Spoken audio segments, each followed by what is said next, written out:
All right, guys, welcome back. Today is all about trailer maintenance. This is my boat trailer. I've launched my boat around the corner to get it off the trailer so that I can mess with stuff without having the boat in the way, because I need to redo my running boards and everything. So I'm going to get started by doing the bearings first.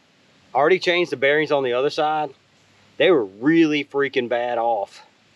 And the way I knew that was because I was driving down the road and I can hear it grinding behind me. And if you're curious if your bearings are going bad, you can do one of two things. You can either drive next to a wall, like when you go across a bridge, the little retainer wall, and you can hear it bounce back at you, the audio, that grinding. And another thing you can do is grab your tire when your tire is on there, and you're going to grab it at the top and kind of rock it back and forth. And it's sometimes, you know, it'll have a little bit of give, and it'll tick, tick, tick, just real lightly. But I'll show you a little video clip when I changed the bearings on that side. They were really bad. I took the bearings out of the other side and looked at them, and they looked fine. There was a little bit of wiggle room yanking on the tire, but not this much. Like, this one's actually got a lot of wiggle room. Another thing is, this seal rarely ever goes bad because it's perfectly fitted. What goes bad is the rear seal, which is what you get in the kit here, and basically the little rubber grommet piece goes out, and then you start getting water in there, and then the water causes your bearings to rust. That's usually why these things go bad. But I can tell when I took that tire off on that side, this was not white. This is the back side of the rim. It was not white. It was reddish orange. It was rust color like this. And so I know that water had been getting up in there. My bearings were rusted, and it was slinging that water out going down the road. And so that's an easy sign, an obvious sign. If you look through and you look at the back side of your rims, if they look like rust, you probably got a problem. But if you can shake that tire and it's got a lot of movement in it, it's time to do some work. I will say this, before you ever get started, I looked at it and thought, okay, that's a 1-inch axle, because it just looked like it was 1 inch. And I went to Walmart and they had 1-inch bearings on the shelf, and I bought them, and I came back home just to realize that they're 1 1/16 bearings that go on here. Why somebody made a 1-inch and a 1 1/16 that close together, I have no idea, but that's the way it is. So make sure you know which bearing is yours. Another mistake that I made that you want to make sure that you check on before you ever get started is, if you go and buy the bearings, look inside the kit and make sure everything is in there. Because I bought 2 sets of bearings, came back home, they were the wrong size, mind you, but both sets were incomplete. Both sets were missing something. And what happens is, especially if you buy them somewhere like Walmart, is people just go in there and open them up and take something out of it and then put the box back on the shelf. So in one of them, I was missing one of the actual bearings. The other one, I was missing like a collar pin and a rear seal. Collectively, I had a full set between the two boxes. But I ended up having to take them back anyway and go to Tractor Supply to get the right ones. But you're going to want these. Tractor Supply actually sells the caps, so you can just replace the caps, because you'll see these are kind of a booger to get off. If you don't want to replace the cap, you want to reuse the cap that's on here, I'm going to use just a pipe wrench to get this off. But you're going to want to take like some type of vinyl, latex, rubber, something, and put it in between your pipe wrench or whatever you got to take this cap off with, to where you don't booger this up, because this is really thin gauge. It looks like aluminum, but you will break it if you're not careful. I'm not worried about it, so I'm just going to pull it off, and I'm just going to rock it. And you'll notice right there that water just drained out of there. And that's really how these things go bad, is water's not getting in around here, it's getting around that rear seal. So this one's not bad yet, but it's going to be soon. So I'm going to go ahead and change it out. So I've got a trash bag here. You're going to want this. You're going to want to put on some type of rubber gloves, vinyl gloves, whatever. They sell these vinyl gloves on the shelf at Walmart in the little tool section. You can pick them up at like AutoZone. But these bearings are not really all that complicated. What you've got in here is real simple. You've got this big nut right on the end, and it's held in by a collar pin. And this nut is not tight. It's not meant to smash this in there. It's just meant to hold the bearings in place. So you shouldn't need anything to break it loose. The only thing you need to do is find your collar pin, bend it back out, push it, and then pull that out. I've got a replacement, so I'm not going to reuse this one. I'm just going to throw that one out. And then you see that nut's not even close to being tight. It's not supposed to. I'll show you that in a minute. But this backs out real easy. And guys, this is what I was talking about, why you want to just get you some gloves. And then you're going to want to have a roll of shop towels. These are just real cheap shop towels. And you're going to need a bunch of these, because you're going to need to clean the grease off of everything. But be careful what you do with this stuff. Like when you take these off and you clean them off, then put them somewhere. Like I'm sitting in a gravel driveway. Obviously I don't want to lay it down in there and get sand and grit in my bearing. So just be careful of that. You want to put this stuff down in a nice clean area. And then really you just pull this off. The front bearing just falls right out. It's soaking wet where I actually went fishing this morning. The inside, it's got water in it. The back here, it's got the rear seal and it's holding the bearing in. All right, so now you have to knock your rear bearing out, and when you knock it out, it'll knock out that rear seal. And I don't know if this is the best way to do it, but it's the way I do it. I grab a socket extension. This is just a 6-inch extension and a deep well socket. The bigger the socket that'll fit in there, the better. You want to kind of angle it a little bit to the side so it'll grab the edge instead of poking through the middle, and just knock it through. It really pops out pretty easy. And see, and that's what you're left with. You want to be able to see all the way through it. And then you're going to take your shop towels again, and you want to clean up the inside of this and get all of that out of there. All that old grease has got to go. All that moisture got to go. So sit here and go through a million of these shop towels until you get that squeaky clean.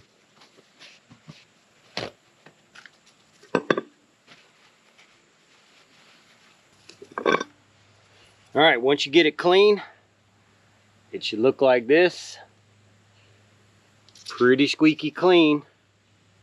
Right, you need to get all that gunk out of there. And then before you get ready to put it back together, you're going to need some marine grade grease. Do not just put regular grease in here. You know, you're going to want this high temperature grease, this marine grade.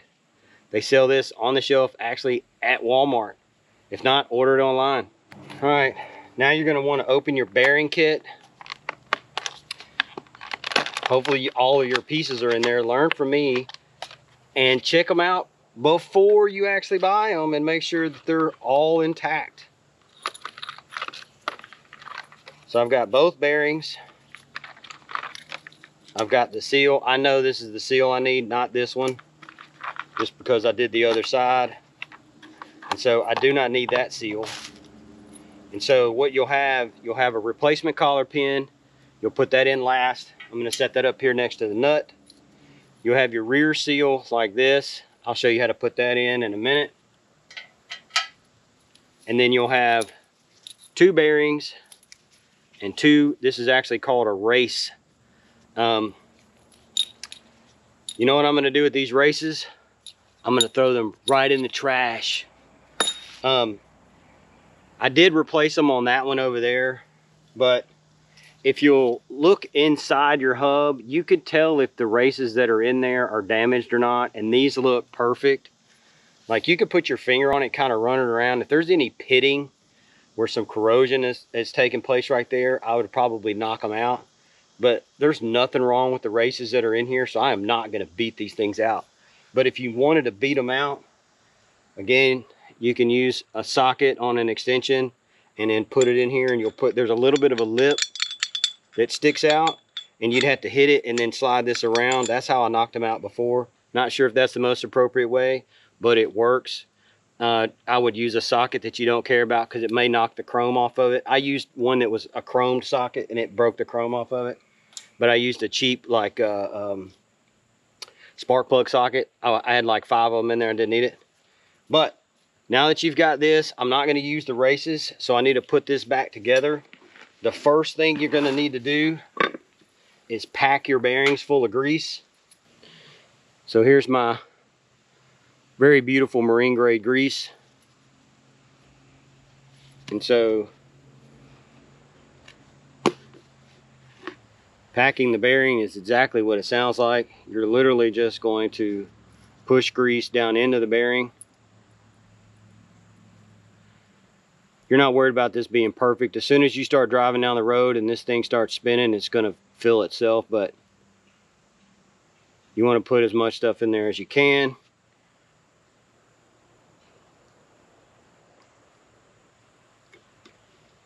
And then you're just going to drop that down.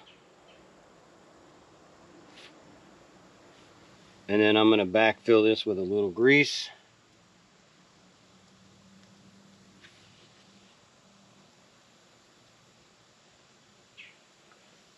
All right.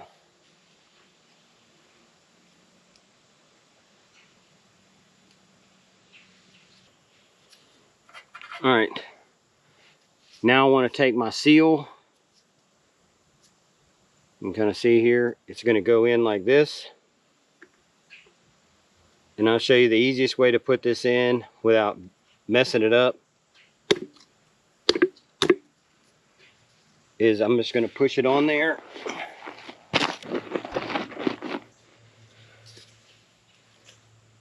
All right, so to make sure that you push this thing in square, get your little piece of 2x4.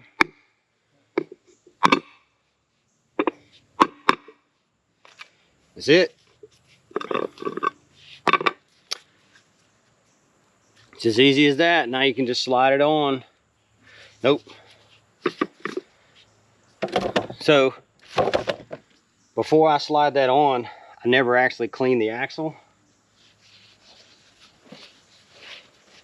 So again, with the shop towels, I want to clean everything off of this axle. So now my axle's clean. I'm going to slide this end on. Watch out because it's going to push the grease out. Which is fine, that's what it's supposed to do. Alright, now I want to get my other bearing and get it greased.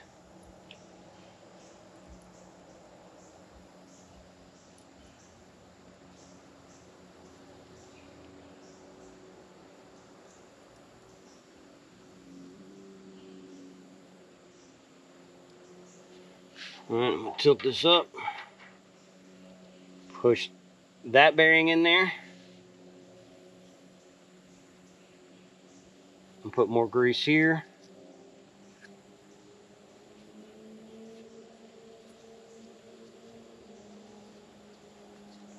Alright. So this thing is full of grease that it pushed it out. I'm going to grease this nut again with fresh grease.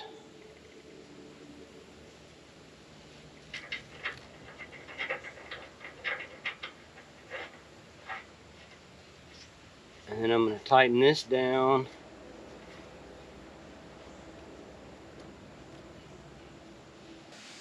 So once you've got both bearings in there, you've got your rear seal, everything's back in place, it's greased. You're going to tighten this nut down on your axle until your tire struggles to turn. Like it's not spinning very freely right there. And then you're going to back it up until your holes align with the cutouts in this nut. So it should be right there. And then you're going to take your collar pin and drop it back in. I can't see because of all the grease. But that's pretty smooth. think it's right there. Let me make sure it's, yeah. As long as it's spinning really easy, that's what you want. And you want to push that collar pin back down in there. Push that collar pin back down in there, and then you want to pull it through.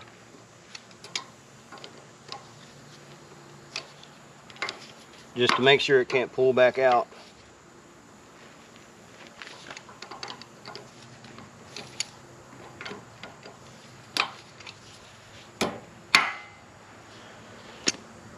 Alright, and the last thing before I close this guy up is just take a little bit more grease and pack it in.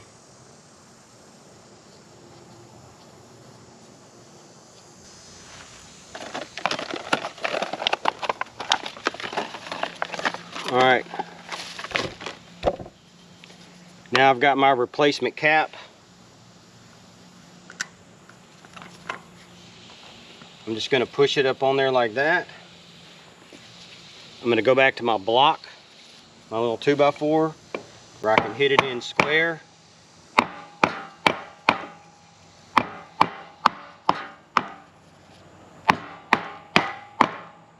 And this will keep you from messing this up.